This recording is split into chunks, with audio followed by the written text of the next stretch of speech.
Okay, so before we go ahead and we jump into today's video, I am going to, address the elephant in the room. And that is, of course, that there is a brand new room. Like, we have officially moved into our new place. We are in the process of setting everything up. So, over the course of the next couple weeks, the next month or so, we're hopefully gonna have some decorations on the background to,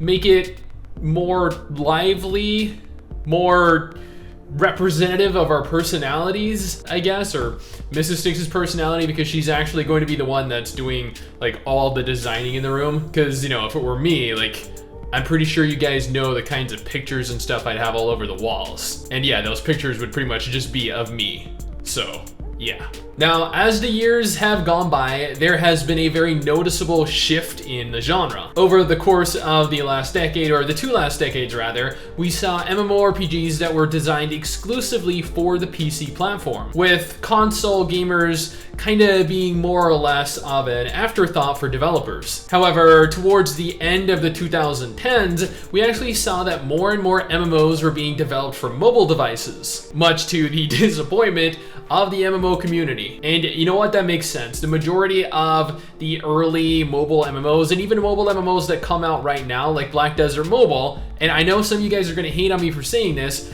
but they are terrible. Now, halfway through 2020, we have 4, maybe 5 different MMOs, really big MMOs that have been announced and are being developed fully cross-platform. This is cross-platform between all 3 major gaming platforms. And it's something that is kind of exciting. Maybe not to everyone, sure, but for those of us that, or for some of us that have been in the MMO scene as long as we have, aka me, for 20 years now, I'm kind of excited to see where this ultimately ends up going. Now, it is with this revelation, this announcement, that I want to go ahead here and talk to you guys about 4, maybe 5 upcoming cross-platform MMORPGs and 1 cross-platform non-MMORPG, but is in fact a co-op adventure RPG, purely because it is really just that good. And I honestly believe that you guys should probably be excited for at least one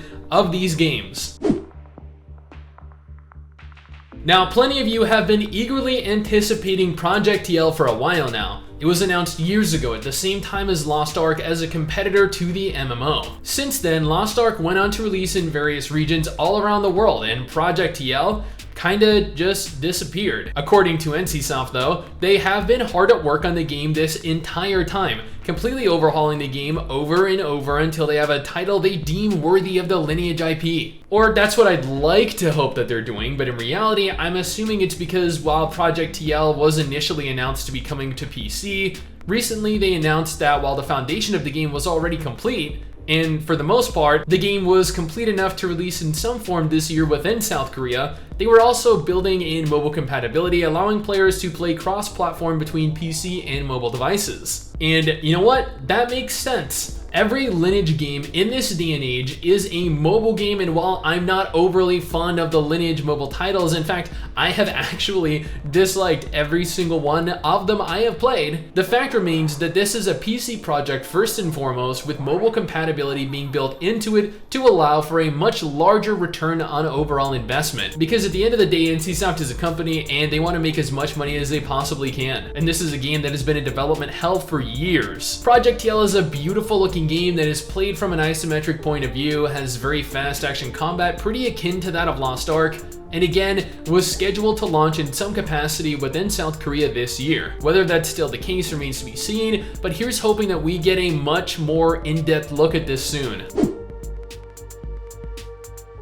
I actually covered this a week or 2 ago, but I figured it was worth including because this is one of the most ambitious MMOs I've seen in a while. I know, the trailer used is actually stock footage as opposed to footage acquired utilizing the in-game engine, I fully understand that. However, trailers like this are how pretty much every single developer hypes up their games, right? So Project Ragnarok is actually a AAA budget MMORPG that is launching cross-platform between PC, consoles, and mobile devices. This is a rare rare case of an MMO being built for every gaming platform on the market, and I think it's actually something that we're going to perhaps see more of as we continue moving into the future. Project Ragnarok, also referred to as The Ragnarok, is a Norse mythology themed MMO. The game is going to be set in a completely open world. It's going to be filled with large interactable environments, allowing players to scale large mountains, creating a larger sense of satisfaction from exploration, I guess. It'll utilize full action combat and is expected to offer combat equal to, if not better than, other cross-platform titles, something that I'm curious to see if they're actually capable of even pulling off. While initially there was a full official trailer release, there was also a follow-up trailer release showing some in-game gameplay footage, and I will admit here it does look pretty good. Okay, so just assume that I have already pretty much covered each of these games at one time or another. If you want the full-length trailer for any of these games, or you just want in-depth discussions on them, then I recommend navigating on over to the dedicated videos I did for them. Regardless, Tower of Fantasy is a pretty sick-looking upcoming anime MMO. We're not 100% certain on the exact size of the game right now, where most MMOs relish in the opportunity to state that we have a ridiculously large open world that can hold a bajillion players. Tower of Fantasy merely states that it has an open world, and that is pretty much it. An open world MMO is what everyone is expecting because that's what the developers have hinted at, but at the same time, there is a small chance that this could end up changing somewhere down the line if they feel the game would either be easier to pursue as a cooperative action RPG instead. Either way, right now, the game is expected to be an MMO, and it looks fantastic. It's set within an anime-inspired sci-fi world and has a bit of a futuristic setting. The combat is going to be complete action, and we get a glimpse of that later on in the trailer, and admittedly, it actually looks pretty smooth. Granted, this is combat without the UI on, so I can't really say how the game will ultimately look while engaged in combat, but I'm not against what we can see. Where both Project TL and Project Ragnarok are both going to have a class system, Tower of Fantasy won't, instead allowing players to swap their combat styles on the fly by changing the weapon they have equipped. Additionally, there will be the ability to climb mountains, glide, interact, and destroy parts of the environment, and if the trailer is anything to go off of, have some form of functional mounts. I have done multiple videos on Gran Saga over the last year of its announcement. I've probably accumulated over or nearing 500,000 views on this topic alone. It was probably one of the, if not the first cross-platform MMO that I ever actually did a video on YouTube, and admittedly, NPixel, the team behind the game, have only released 2 trailers for it. That has been it up until this point, no joke, and you know what, that is a little bit unsettling considering we're halfway through July and we were supposed to have a testable version of the game this year in some form at least. You know, beta, alpha, pre-alpha. Regardless, Gran Saga is probably the most anime-esque of all the cross-platform MMOs on the horizon. Not as anime-esque as Blue Protocol, but Blue Protocol is built for PC exclusively. Gran Saga looks to be built for PC, with crossplay being added in for mobile devices after the fact, which is evident by the graphics, much like Genshin Impact. Supposedly, the game is going to be completely open world, and we've seen the zones. They look enormous. If they're that large, I cannot imagine how fun it would be just exploring them with other players. Yet at the same time, I see in their trailer a little sprite version of yourself navigating an overworld map like you did in the old Tales of and Final Fantasy JRPGs. This has me a little concerned, as I'm not sure specifically what kind of world or what kind of exploration we're going to have access to. The combat is going to be complete action, which seems to be the theme of every cross-platform MMO actually. There has not been a single one included thus far that was tab target, which, you know, is perfectly fine. I'm a fan of both action combat and tab target, so realistically it doesn't bother me either way.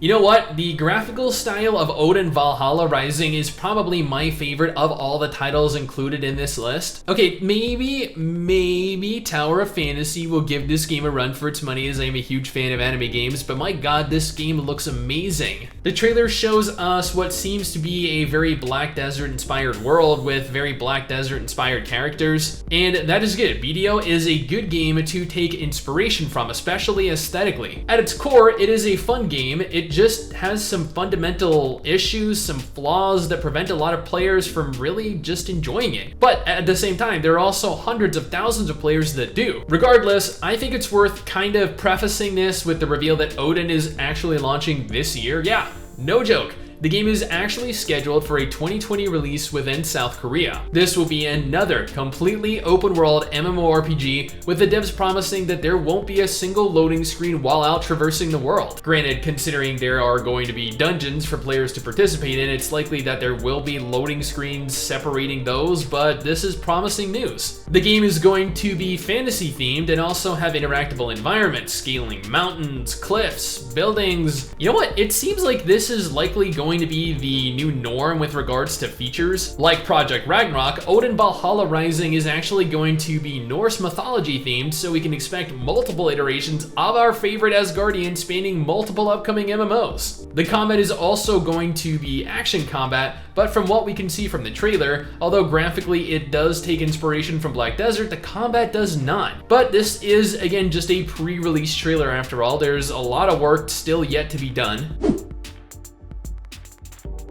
Okay, I know Genshin Impact is not an MMORPG, or heck, it's not even just like an MMO. But I mentioned earlier that there would be one non-MMO, remember? That's because Mrs. Sticks and I actually got to play Genshin Impact during its final closed beta, and we're in love with the game. It's set in a giant open world that is explorable at your own pace, scaling anything and everything you see, and interacting with various monsters, bosses, and NPCs found just, you know, out there because reasons. It's got a gorgeous anime setting that really captures that bright and lively setting that Breath of the Wild did, and although it does look quite similar aesthetically, it's quite a bit different to the Zelda title despite people's initial opinion. The combat and the use of the 4 character parties is fast, it's responsive. Heck, the entire game itself is responsive. This is not a game that you'd think was built with mobile compatibility in mind. Granted, we only participated in the PC test, so we can only talk about our experience with that platform. The game is also releasing onto mobile devices and the PS4. Yeah, every major gaming platform, PC, console, and mobile. Unfortunately, the multiplayer does seem very limiting. There are some aspects of the game, specifically chests with loot, that can only be looted by the game owner, and quests only progress for the owner of the game, meaning that other players are forced to replay through that content on their own save game. This is an issue I see becoming very tiresome to newer, lower level players, but I honestly doubt that it will be an issue for players that are further through the game in the story. All in all, the genre is in a very weird state right now. Yes, we have MMOs like Ashes of Creation, New World, Blue Protocol, Project BBQ, and other titles on the horizon. They are all in development and we are all anticipating them. However, at the same time, there is a different type of MMO that is raising in popularity, and that is the cross-platform variety. And you know what? I know, I do. The thought of a mobile MMO to some of you guys is a disgusting thought. But do remember this. It is not about whether the game is going to be available on mobile devices that is of concern. It is whether the game is built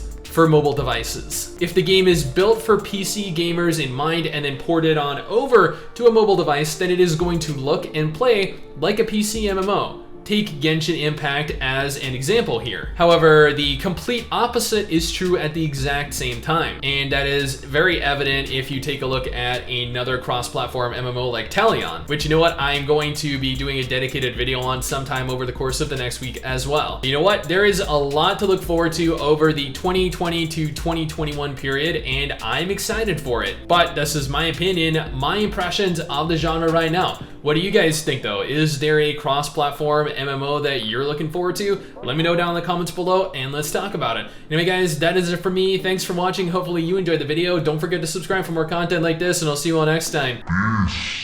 Someday soon, I'm gonna make it.